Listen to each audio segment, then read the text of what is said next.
At that time, I was standing in the living room, staring out the window into the quiet neighborhood. The sunlight filtered through the curtains, casting a dappled pattern on the floor. My thoughts were interrupted by the harsh, shrill tone of Ryan's voice, his words echoing through the house. "Finally, it seems like luck is starting to come my way, huh? Now that the old man is dead, it's finally my turn." I turned around to face him, my heart sinking as I realized the depth of his callousness.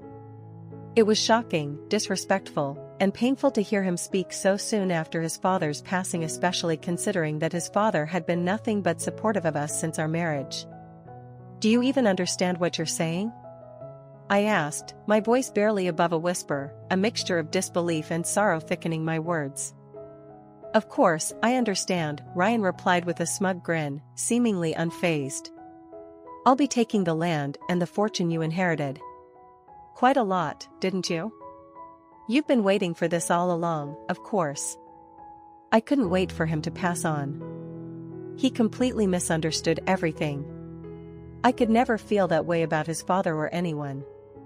"What? No matter how much you bluff, it's useless here," he snapped suddenly, and something whizzed past me to thud softly against the couch. I turned to see what he had thrown. It was a divorce paper, already signed. A chill ran down my spine as the reality of his intentions sank in. "A divorce paper? You can't do anything without me, so I'll make good use of your fortune." "What if I refuse?" I asked, trying to grasp the crumbling edges of our life together. "Are you stupid? What other option is there besides divorce?" Ryan retorted, his face contorted with scorn. For me, it was an opportunity. Everything up to now had been an illusion, and he didn't know my true self. "Hey, what are you doing?" he asked, his voice rising as I began to gather my things. "What does it look like?" "I'm leaving this house." "You'll regret it," he threatened.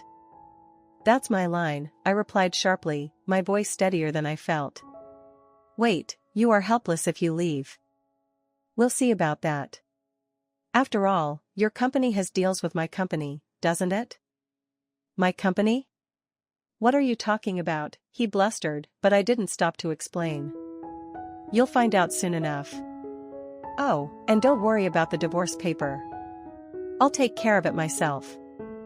And so, I left the house, immediately filed for divorce, and then I called his company. "It's me. The project is cancelled, and all contracts up to now are terminated. Please wait, if you do that, dash." My voice cut him off, firm and resolute, my true self as the head of a company with 7,000 employees. Now that it came to this, I'll go all the way. I wondered what he would do next. I also had a trump card. I am Stacy Morgan, who just turned 40 not long ago. I've gotten this old, haven't I? As I was lost in thoughts at home, I heard someone calling me. It was Ryan. "What are you doing sitting around here?" he asked. "Nothing much. If you're bored, you can at least clean the house." "Know your place," I sighed softly, almost imperceptibly. It wasn't like this when we first met. I met Ryan just a year before, last year. At that time, I had no particular interest in marriage, it was as if I was married to my job. Yet, I ended up marrying Ryan. It all started with my father. I'm fine, no matter how many times you try. I have no intention of marrying now." "Now, don't say that. You're almost 40, aren't you? Being single at that age is dash." "Don't worry, father." I agreed reluctantly, my voice tight with frustration. "Okay, I'll meet him. But that's it. You stop smoking and drinking." My father's eyes twinkled with a mix of mischief and satisfaction, knowing he had cornered me into a concession. He nodded, "Deal. And you'll see, he's a good man.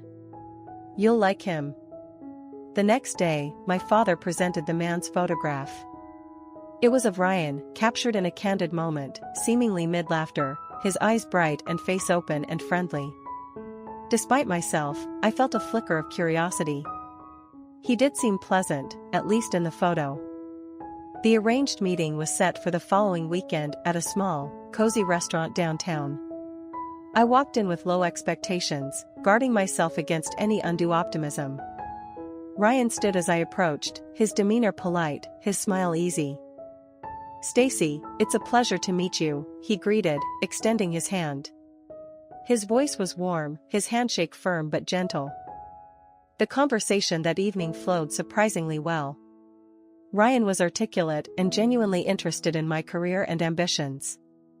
He listened intently, laughed at the right moments, and shared stories of his own experiences that mirrored some of my own aspirations. Despite my initial resistance, I found myself enjoying the evening more than I had anticipated. By the end of the dinner, Ryan had managed to pique my interest. He was different from what I had expected, more thoughtful and less imposing. As we parted ways, he said, "I hope this isn't the last time we meet. I would really like to see you again, Stacy." I drove home in a whirl of thoughts. My father's persistence suddenly didn't seem so misguided.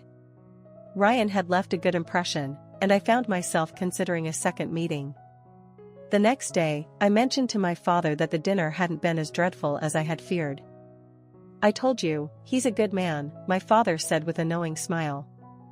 "Give it a chance, Stacy. Sometimes, we don't see the best things coming."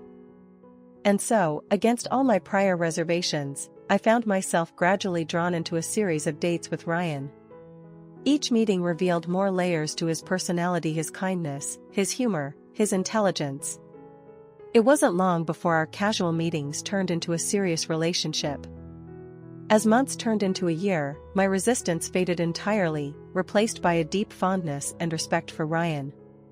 When he proposed, it didn't come as the shock it might have a year earlier. I said yes, feeling secure and excited about our future together. Yet, here I am now, reflecting on those beginnings in the shadow of our current turmoil. It seemed so simple back then, so promising. How had everything unraveled so quickly? How had the man I married, the one who had once seemed so right, turned into a stranger with such cold intentions? These thoughts weighed heavily on me as I stared out the window of my new, empty apartment.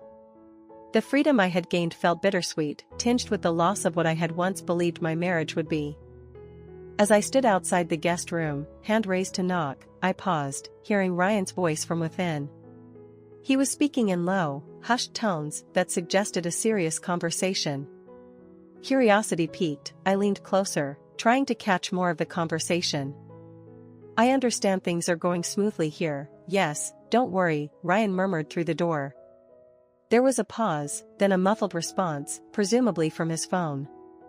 My curiosity turned to concern. Who was he talking to so early in the morning, and about what? Deciding to respect his privacy for the moment, I gently knocked. "Ryan, it's morning. Time to wake up," I called softly. The conversation inside ceased abruptly, and after a moment, Ryan opened the door, his expression a mix of surprise and mild embarrassment. "Good morning, Stacy. Sorry, was just wrapping up a call." "Everything okay?" I asked, trying to sound casual, but curious about the secretive nature of his call. "Yeah, all good. Just business stuff, you know how it is," he replied with a quick, somewhat forced smile. His response didn't quite ease the knot of doubt that had formed in my stomach, but I decided to let it go for the time being. We headed downstairs where my father was already sipping his morning coffee, looking remarkably cheerful. "Good morning. I hope the guest room was comfortable," he said to Ryan, who nodded appreciatively. "Yes, thank you, it was perfect," Ryan answered, settling down at the breakfast table. My father's eyes twinkled with satisfaction as he watched us, clearly pleased with how things were unfolding. As we ate, the conversation flowed easily, mostly driven by my father's anecdotes and Ryan's enthusiastic responses. Ryan was indeed captivating when he spoke, his charisma evident and his ambition clear in his every word and gesture. He talked about his plans for the future, his dreams of wealth and success, which seemed to align so well with what my father admired. After breakfast, Ryan excused himself to make another call, leaving my father and me alone. "So, what do you think of him?" My father repeated his question from the night before, his gaze keen and expectant. He's certainly ambitious and charismatic, I conceded, thinking about the morning's interaction and the snippets of conversation I had overheard. He reminds me a bit of you, actually. Ambitious, charming. My father laughed heartily. That's why I like him. He has that spark, that drive to succeed. It's important, Stacy. That kind of drive is what makes things happen. I nodded, though part of me remained uneasy. Ryan's ambitions were clear, but so was a certain ruthlessness in his tone when he thought no one was listening. His talk of becoming a president by any means necessary echoed in my mind, and I couldn't help but wonder about the nature of his past dealings and his moral compass. For the rest of the day, Ryan's presence was felt throughout the house, his laughter ringing out, his footsteps echoing in the halls. As I watched him interact with my father, both of them full of plans and laughter, I felt a mixture of admiration and apprehension. He was indeed like my father in many ways, charming, driven, but perhaps also a bit reckless in his ambitions. As I pondered this, I realized that understanding Ryan fully would require more than just observing his charming facade. It would require seeing the man behind the ambition and the charm, a task I was now more intrigued and determined to undertake. After he hung up, Ryan seemed agitated, rubbing the back of his neck as he paced back and forth across the living room. That was my manager, he said finally, his voice strained. There are some big changes happening at work. Changes? Like what? I asked, concerned but also curious about the sudden shift in his demeanor. They're promoting me to a higher position, but it comes with a catch. I need to relocate. We need to move to another city, he revealed, his eyes searching mine for a reaction. The news took me by surprise. A new city meant leaving everything familiar behind, my job, my friends, and the life we had started to build together in our little apartment. That's a big step, I stammered, unsure of how to process the information. Ryan sat down next to me, taking my hands in his. I know it's a lot to ask, but I think this could be a great opportunity for us, for our future. It's a chance to start fresh, to leave all the misunderstandings and the tension behind. I nodded, feeling a mix of excitement and apprehension. The thought of a fresh start was appealing, especially given the ups and downs we had experienced over the last few months. Yet, there was also fear. Moving to a new place could either mend our strained relationship or strain it further. Let's think about it together, I suggested, squeezing his hands. We'll weigh the pros and cons, and decide what's best for us as a couple. Ryan smiled, relieved. Thank you, Stacy. I just want us to be happy, and I think this could really help. As the days turned into weeks, we discussed every aspect of the potential move. We talked about where we would live, what I would do about my job, and how we would manage the transition. It was during these discussions that I saw glimpses of the Ryan I had fallen in love with, the considerate, thoughtful man who had first charmed me at that dinner hosted by my father. However, beneath the surface of these planning sessions, I could feel the weight of his earlier doubts and the harsh words he had once thrown at me. They lingered like a shadow, a reminder of the fragile state of our relationship. Then, one rainy evening as we were finalizing our decision about the move, Ryan turned to me with a serious look in his eyes. Stacy, I know I've made mistakes. I've said things I shouldn't have, and I've doubted you when I had no right. I want to make this work. Truly. His words were earnest, filled with a vulnerability that I hadn't seen in him before. It made me realize how much I wanted to believe in us again. Let's do this together, I said, my voice steady, despite the turmoil inside. Let's make this a new beginning. And so, we decided to take the leap, to start anew in a new city, hoping that it would bring us closer, mend the fractures, and allow us to rediscover the love that had first brought us together. As I packed up our belongings, wrapping each item carefully, I felt a mixture of nerves and hope. It was a risk, but perhaps, just perhaps, it was one worth taking. The tension in our home had grown palpable, and Ryan's nightly secretive phone calls did nothing to ease my worries. I felt disconnected from him, almost as if we were living separate lives under the same roof. One evening, as Ryan was again locked away in his study, murmuring into his phone, I stood quietly outside the door. I strained to hear, catching fragments of his conversation that seemed to revolve around some sort of deal or arrangement. "Everything's on track, just a bit more time," he said in a hushed tone. The mystery deepened, making me wonder about the nature of these discussions. Were they business-related, or was there something more personal at play? After several nights of gathering bits and pieces of his conversations, I realized I needed more concrete evidence. I decided to confront him directly, hoping he would be honest with me. One morning, after he had finished one of his calls, I walked into his study. "Ryan, we need to talk," I started, trying to keep my voice steady despite the storm of emotions inside me.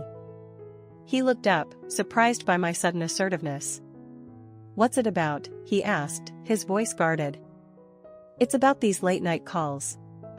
I can't help but feel like you're keeping something from me.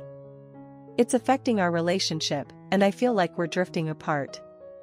Can you please be honest with me? What's going on?" I pleaded, hoping for some semblance of openness. Ryan sighed deeply, running his hands through his hair. After a long pause, he finally spoke. "I didn't want to worry you with this, but I've been working on securing a big project at work. It's a huge opportunity for us for our future. But it requires a lot of my time and discretion. I'm sorry I've kept you in the dark." While part of me wanted to believe him, another part remained skeptical due to the strain and secrecy that had built up over time. "I understand work is important, but so are we," I said firmly. "Can we at least try to be more open with each other? I feel like I'm losing you, and I don't want that." Ryan nodded, seeming to understand the gravity of my words. "You're right. I'll do better. I promise." From that day forward, Ryan made an effort to be more transparent about his work and his calls. He even started to include me in discussions about his projects when possible, which helped rebuild some of the trust that had eroded. However, the shadow of his previous secrecy lingered, making me wonder if I would ever fully know the extent of what was hidden. Meanwhile, my father's recovery was progressing well, despite the occasional setbacks. His spirit remained strong, and his determination to heal and adjust to his new limitations inspired me every day. I visited him regularly, cherishing the moments we spent together and the stories he shared, reminders of the resilient man he had always been. During one of these visits, my father took my hand, his gaze earnest. "Stacy, you've always been my strength. Don't let the challenges of life wear you down. Remember, no matter what, I'm here for you, and I believe in you." His words warmed my heart, offering comfort amidst the ongoing uncertainties in my life with Ryan. As I left the hospital that day, I felt a renewed sense of purpose and determination to face whatever the future might bring, armed with the love and support of my father and the slowly mending bond with my husband. I nodded reluctantly and left the house alone. The drive to the hospital was a quiet one, my thoughts swirling with confusion and concern over Ryan's recent behavior and the strange silence that had enveloped our home. I couldn't shake the memory of the cluttered desk, the hidden photos, and the cryptic message scrawled in red. What was Ryan involved in that required such secrecy? Arriving at the hospital, I tried to push these thoughts aside. My father's health was improving, and that should have been my focus. As I walked into his room, his face lit up with joy, a stark contrast to the tension I had left behind at home. "Stacy, it's so good to see you," he greeted warmly, his voice still slightly weak but filled with genuine happiness. I embraced him, feeling the familiar comfort of his presence. "How are you feeling today, Dad?" I asked, settling into the chair beside his bed. "Better, much better. But tell me, how are things with you and Ryan?" "You look a bit worn out, dear," he observed, his sharp eyes missing nothing. I hesitated, unsure how much to reveal. "It's been a bit hectic with Ryan's work." "He's very busy," I replied, choosing my words carefully. My father nodded, though his eyes showed he suspected there was more I wasn't saying. "Work is important, but so is family, Stacy. Don't forget that," he advised, his tone gentle yet firm. As we chatted, I felt the weight of my worries lighten slightly, bolstered by my father's enduring strength and wisdom. He talked about his own recovery, his plans for when he would eventually leave the hospital, and his hopes for the future. It was a balm to my troubled spirit. After a couple of hours, I knew I had to face the situation at home. I hugged my father goodbye, promising to visit again soon. As I drove back, I resolved to confront Ryan. Whatever he was hiding, we needed to address it, for the sake of our marriage and my peace of mind. Upon returning, I found the house unsettlingly quiet. Ryan was in his study again, the door now firmly locked. My heart sank as I stood outside, feeling more like an intruder than a wife in what was supposed to be our shared home. I knocked softly, then louder when he didn't answer. Finally, the lock clicked, and he opened the door just a crack. "What is it?" he asked, not quite meeting my eyes. "We need to talk, Ryan. About everything. This secrecy can't continue," I said, my voice firm despite the shaking I felt inside. Ryan sighed, pinching the bridge of his nose. "Not now, Stacy. I can't deal with this now." "When, Ryan? When will it be a good time?" "Because we are losing each other, and I can't stand by and watch our marriage crumble," I pushed, my own desperation to resolve our issues spilling over. He looked at me then, really looked, and for a moment I saw a flicker of the man I had married. "Okay," he relented tiredly. "Let's talk. But not here. Let's go out to the garden. I need some fresh air." As we sat on the garden bench, the evening air cool and slightly damp, Ryan finally began to open up about the pressures at work, his fears about failing, and how it had started to affect his behavior at home. It was the beginning of a long, hard conversation. But it was a start. For the first time in months, I felt a flicker of hope that maybe, just maybe, we could find our way back to each other. Ryan looked at me with a mix of curiosity and concern. "Extra work? That sounds tough. But you're handling it well, I hope?" I nodded, keeping my expression neutral. "Yes, it's challenging, but I'm managing. Learning a lot, too." That evening, as Ryan and I sat down for dinner, the conversation shifted towards general topics: our plans for the weekend, a new restaurant opening in town, and the mundane day-to-day. Yet, the undercurrent of my new secret responsibility weighed heavily on me. I was constantly balancing the act of appearing normal while also absorbing the vast amount of information and responsibilities that came with preparing to take over my father's role. Over the next few weeks, I spent every possible moment at the company, learning the ropes, understanding the operations, and meeting with different department heads who were surprisingly supportive. They were all aware of my father's decision and respected his choice, providing me with insights and guidance. This support was comforting, yet also added pressure to prove that I was capable of this huge responsibility. At home, I tried to maintain a semblance of normalcy, but Ryan started to notice small changes. My phone would ring more frequently during our evenings together, and I often had to step away to take calls. "What was that about?" His voice laced with a hint of irritation after I had returned from a particularly long call. "Just sorting out some issues with a project," I lied smoothly, although I hated keeping things from him. The secrecy was necessary, at least until everything was officially announced and settled. "You know how it is." Ryan frowned slightly but then nodded, accepting my explanation. "You've been really impressive lately, juggling so much. Just don't overwork yourself, okay?" I smiled, appreciating his concern. "I won't."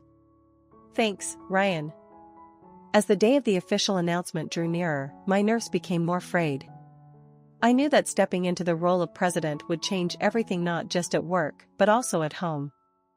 How would Ryan react when he found out? Would he support my new role, or would it create a rift between us? Finally, the day arrived. The board meeting where my father was set to officially introduce me as his successor was both nerve-wracking and exhilarating. As I sat beside him in the conference room, filled with the company's top executives and stakeholders, my father's pride in me was evident. He introduced me with glowing terms, speaking of his confidence in my abilities and his decision to choose me as the next leader of the company. The reaction in the room was a mixture of surprise and applause. Many were shocked but supportive, while a few seemed unsure, their faces unreadable. I accepted the role officially, promising to do my best to uphold the values and vision my father had set for the company. After the meeting, as I prepared to go home and tell Ryan everything, I felt a mixture of fear and anticipation. How would he take this news? Would he see this as a betrayal of our personal life, or would he understand the necessity of keeping it a secret until now? As I walked through our front door that evening, I knew it was time to find out. Ryan greeted me with a smile, unaware of how the conversation we were about to have could potentially change our lives forever. My father's death was a significant shock, and his final words about Ryan haunted me. What did he mean? What was in the envelope he mentioned? These thoughts churned through my mind as I dealt with the immediate aftermath of his passing. The next day, after handling necessary arrangements and still reeling from the events, I knew I had to find the envelope my father referred to. With a heavy heart, I went to my father's study, a place filled with memories of him, each one sharp and poignant now. His desk was as he always kept it, meticulously organized despite the numerous documents and personal items it held. I opened the drawer slowly, almost fearing what I might discover. There, tucked beneath some files, was the envelope, sealed and marked with my name in my father's clear handwriting. With trembling hands, I opened it. Inside, there were several sheets of paper, including a letter from my father and several legal documents. The letter was written in his typical concise style, each word heavy with meaning. Stacy, it began, if you are reading this, then I am no longer able to protect you and the company. I've always known Ryan had ambitions, but recent discoveries have led me to believe they extend far beyond what I initially perceived. Below are documents and evidence that Ryan has been manipulating company resources and plans to take over, not just the company, but more than we ever imagined. Protect yourself and the legacy of our family. I trust you, my capable daughter. The legal documents detailed various transactions and communications that Ryan had hidden from the company's board and me, showcasing a clear trail of deceit and manipulation. My heart raced as I absorbed the depth of the betrayal. My father's warning now made chilling sense, and the trust one once had in Ryan crumbled completely. I needed to act, but how? Confront Ryan? Go straight to the company's board? Involve legal counsel? Each option spiraled into complex potential consequences. First, I needed advice from someone impartial and trustworthy. I called an old family friend who was also a seasoned lawyer, explaining the situation without revealing all the details over the phone. I need to meet with you urgently, I told him. It's about something my father discovered. Come over first thing tomorrow, he responded, his tone serious but reassuring. That night, I barely slept, my mind racing with scenarios of confrontation with Ryan and the potential fallout. By morning, I was determined but exhausted, driven by the need to protect my father's legacy and the company he cherished. Ryan noticed my unrest at breakfast. You look like you didn't sleep. Worried about the company, he asked, his voice casual, but his eyes sharp, assessing. Just a lot on my mind, I replied, keeping my tone neutral.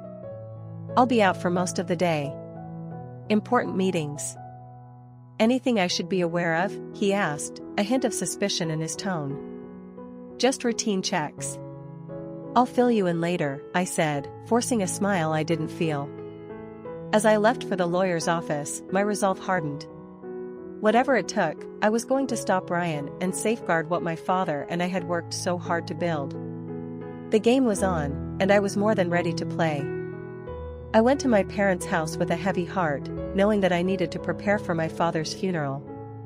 It was a difficult time, but necessary. When I arrived, my mother expressed concern about troubling me while I was busy, but I reassured her that this was the priority. As we divided the funeral preparations, my mother mentioned something my father had said about checking his study. It jogged my memory, and I realized I had almost forgotten about it. I made my way to his study, located at the end of the first floor. It had been a while since I had been in there. Inside, I found the envelope he had mentioned and immediately went through its contents. What I discovered inside made everything that had been happening clearer. It seemed my father had been gathering something for my sake. On the back of the envelope, there was a handwritten message from him. Reading it made me realize that I no longer needed to hold back my anger and hatred toward Ryan, and I vowed to keep those feelings hidden until the right moment came. The funeral proceeded smoothly, and I felt we gave my father a proper send-off. However, I knew it wasn't over yet.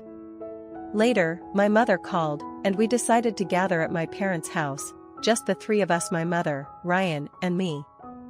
We decided to open my father's will, which he had apparently prepared during his hospital stay. The contents revealed that the family home and half of the estate were left to my mother, while the rest, including the land, was left to me. It was a lot to inherit, and I wasn't sure what to do with it all. As the will reading concluded without issue, my mother suggested we go out to eat, but Ryan abruptly announced he was leaving. I couldn't help but notice the smirk on his face. It was then that I began to realize his true nature. After saying my apologies to my mother, I left the house, immediately following Ryan. I had a feeling he might be up to no good. When I arrived home, I found him lounging on the sofa, as if he owned the place. He asked what took me so long, insinuating that I was dawdling. I told him I came straight home. Then, with a smirk, he began to talk about how luck seemed to be turning his way now that my father was gone. It was clear that he didn't understand the gravity of his words, and it chilled me to the bone. I understood his intentions all too well. Ryan had been waiting for this moment, anticipating inheriting the land and fortune, eager to take it all for himself. His words cut through me like a knife, revealing his true colors. But even as he demanded I hand over everything, including the divorce papers he had already prepared, I couldn't bring myself to comply. Despite his threats and insults, I refused to give in. He tossed the divorce papers at me, demanding I sign them, but I couldn't accept such manipulation. It was clear he had no respect for me, seeing me as nothing more than a means to an end. As he declared his intentions to leave, believing himself to be the skilled one who would make use of my fortune, I realized that this was my chance to break free from his toxic grasp. I stood my ground, refusing to be intimidated any longer. When he threatened divorce, I saw it as an opportunity rather than a threat.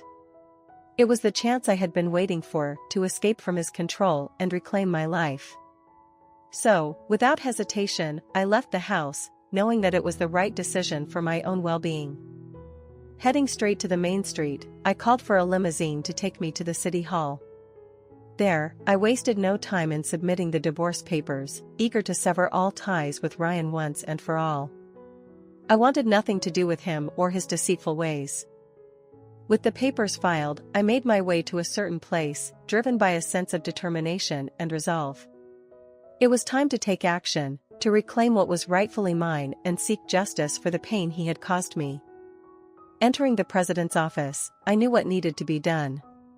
Despite the suddenness of the meeting, I explained the situation to President Hansen, knowing that he would understand. It was time to put an end to Ryan's schemes and ensure that justice was served. As I waited for Ryan to arrive, I knew that this was just the beginning. I had a plan in motion, and I wouldn't rest until I had reclaimed what was rightfully mine. With determination in my heart and a sense of justice on my side, I was ready to face whatever challenges lay ahead. As Ryan stood frozen before me, the weight of his actions crashing down on him, I couldn't help but feel a sense of satisfaction. It was time for the truth to come to light, for justice to be served. I greeted him with a calm demeanor, hiding the torrent of emotions. After all, I had spent years hiding my true feelings, waiting for the right moment to reveal them.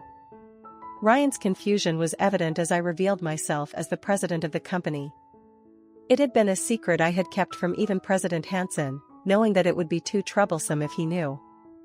Handing over the envelope my father had left me, I watched as Ryan's face paled with realization.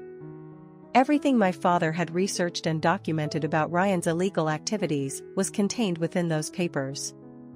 It was clear that Ryan had done something unforgivable, using bribes and illegal methods to secure contracts. But as he tried to claim his right to inherit, I couldn't help but correct him. He had no right to anything that I had inherited. There was supposed to be a division of assets, but he had no claim to what was rightfully mine. Ryan's whole premise had been built on a lie. His father's supposed suicide due to a cancelled deal with a company similar to ours was nothing more than a fabrication. And as President Hansen confirmed, there was no record of any such deal in our company's past. Realizing the extent of his mistakes, Ryan was led out of the president's office, his fate sealed by his own actions. It was a bittersweet moment for me, knowing that justice had been served, but also mourning the loss of the man I had once loved. In the aftermath, President Hansen informed me that Ryan had been fired and was facing legal action for embezzling company funds. It was a fair response to his deceit and betrayal. But even as Ryan reached out to me, seeking forgiveness and understanding, I knew that our relationship was beyond repair. His apologies were too little, too late. I couldn't support him any longer, not after everything he had done. Deleting his contact information from my phone, I couldn't help but feel a sense of liberation. I was free from his toxic influence, ready to move forward without him by my side. Sitting in the president's office, I thought about the words my father had written to me. "Stacy, you are my pride and joy. Do as you wish. I believe in you." It was a reminder that I had the strength and determination to protect the company he had left behind. And so, with my father's words echoing in my mind, I vowed to protect the company with my life, ensuring that his